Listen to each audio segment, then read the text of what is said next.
आइल बा सावन में नर औरी नारी, तोहरा दुआरी करे जल ढारी।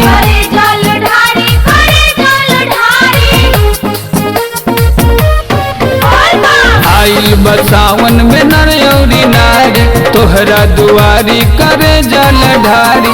हे बाबा कुछ बोला हो, हे बाबा कुछ बोला हो, तनी सहीला डोला हो, एक बेरी अखिया खोला हो।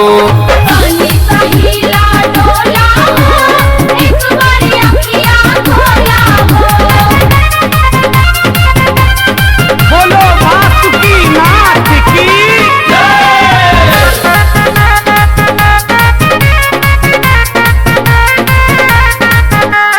कबले तू ए बाबा रहबा हो सूतल, सेवकन के भिड़बा दुआरी पर जुटल।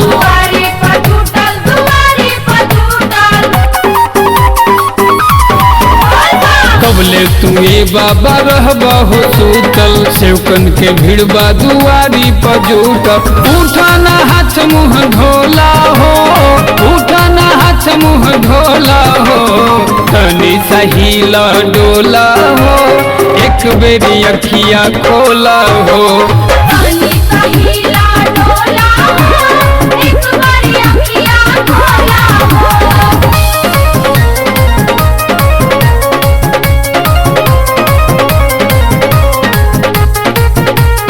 बोलो बाबा बैद्यनाथ की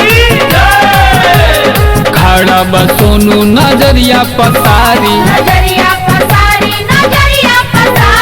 दर्शन देखाई नहे त्रिपुरारी।